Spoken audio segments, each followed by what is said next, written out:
BBC news আন্তর্জাতিক সংবাদে আপনাকে স্বাগতম। শুরুতেই সংবাদ শিরোনাম, এরপর বিস্তারিত। ঈদ বার্তায় ইসরায়েলকে উপড়ে ফেলার ঘোষণা মোজতাবা খামেনির। হঠাৎ হাসপাতালে ইসরায়েলের প্রধানমন্ত্রী নেতানিয়াহু। ইরানের সমৃদ্ধ ইউরেনিয়াম নিয়ে ট্রাম্পের নতুন বার্তা। মধ্যপ্রাচ্যে আবারও উত্তেজনা, ইরানে হামলা চালাল যুক্তরাষ্ট্র। এতক্ষণ শুনছিলেন সংবাদ শিরোনাম, এখন বিস্তারিত। আপনি যদি মুসলিমদের পাশে থাকতে চান তাহলে ভিডিওতে লাইক করে চ্যানেলটি অবশ্যই সাবস্ক্রাইব করে দেবেন। ঈদ বার্তায় ইসরায়েলকে উপড়ে ফেলার ঘোষণা মোজতবা খামেনির।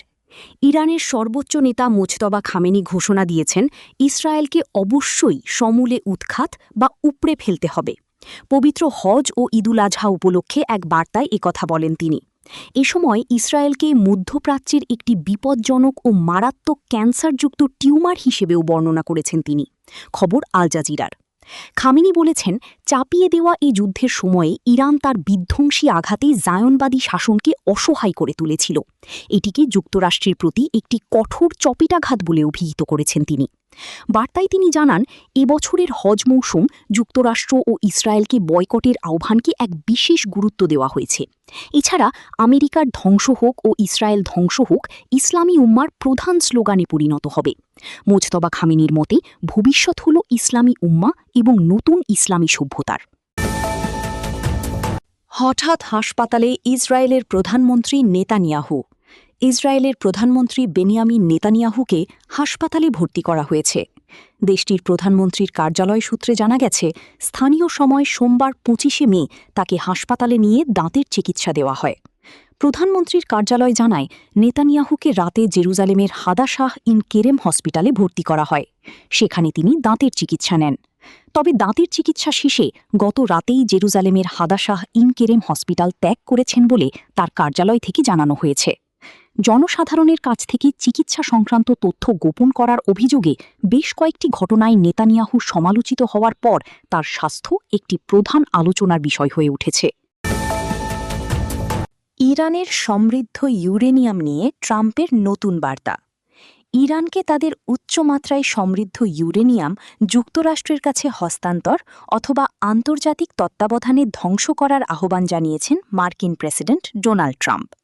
মঙ্গলবার ২৬ মে সামাজিক যোগাযোগ মাধ্যমে দেওয়া এক পোস্টে ট্রাম্প বলেন, ইরানের সমৃদ্ধ ইউরেনিয়াম, যাকে তিনি নিউক্লিয়ার ডাস্ট বলে উল্লেখ করেছেন, তা হয় অবিলম্বে যুক্তরাষ্ট্রের কাছে হস্তান্তর করতে হবে, নয়তো ইরানের ভেতরেই অথবা অন্য কোনো গ্রহণযোগ্য স্থানে আন্তর্জাতিক পর্যবেক্ষকদের উপস্থিতিতে ধ্বংস করতে হবে। তিনি লিখেছেন, সমৃদ্ধ ইউরেনিয়াম হয় যুক্তরাষ্ট্রের কাছে হস্তান্তর করে ধ্বংস করা হবে, অথবা আরও ভালো হয় যদি ইসলামী প্রজাতন্ত্র ইরানের সঙ্গে সমন্বয়ের মাধ্যমে তার নিজ দেশেই কিংবা অন্য কোনো গ্রহণযোগ্য স্থানে ধ্বংস করা হয়। পুরো প্রক্রিয়ায় পারমাণবিক শক্তি কমিশন বা সমমানের কোনো আন্তর্জাতিক সংস্থা উপস্থিত থাকবে। মধ্যপ্রাচ্যে গত ২৮ ফেব্রুয়ারি যুদ্ধ শুরুর পর থেকে ট্রাম্প বারবার বলে আসছেন, তার প্রধান লক্ষ্য হল ইরান যেন সমৃদ্ধ ইউরেনিয়াম ব্যবহার করে পারমাণবিক অস্ত্র তৈরি করতে না পারে। তবে ইরান ধারাবাহিকভাবে দাবি করে আসছে, তাদের পারমাণবিক কর্মসূচির উদ্দেশ্য সামরিক নয় এবং তারা কখনও পারমাণবিক অস্ত্র তৈরির পরিকল্পনা করেনি। মধ্যপ্রাচ্যে আবারও উত্তেজনা, ইরানে হামলা চালাল যুক্তরাষ্ট্র। মধ্যপ্রাচ্যে ভূরাজনৈতিক উত্তেজনা আরও তীব্র রূপ নিয়েছে। এবার দক্ষিণ ইরানের কয়েকটি কৌশলগত স্থানে বিমান হামলা চালিয়েছে মার্কিন যুক্তরাষ্ট্রের সামরিক বাহিনী। মার্কিন সংবাদমাধ্যম ফক্স নিউজের এক প্রতিবেদনে যুক্তরাষ্ট্রের সেন্ট্রাল কমান্ডের সেন্টকমের মুখপাত্র টিম হকিন্সের বরাত দিয়ে এই তথ্য নিশ্চিত করা হয়েছে। সেন্টকমের পক্ষ থেকে জানানো হয়েছে, অঞ্চলটিতে অবস্থানরত মার্কিন সেনাদের উপর ইরানি বাহিনীর সম্ভাব্য হুমকি ও হামলা প্রতিরোধে এই পদক্ষেপ নেওয়া হয়েছে। মূলত নিজেদের সেনাদের সুরক্ষায় এটিকে একটি আত্মরক্ষামূলক হামলা হিসেবে বর্ণনা করেছে ওয়াশিংটন। মার্কিন সামরিক বাহিনীর দাবি, হামলার মূল লক্ষ্যবস্তু ছিল ইরানের ক্ষেপণাস্ত্র উৎক্ষেপণ কেন্দ্র এবং পারস্য উপসাগরে মাইন স্থাপনের চেষ্টায় লিপ্ত থাকা ইরানি নৌযানগুলো।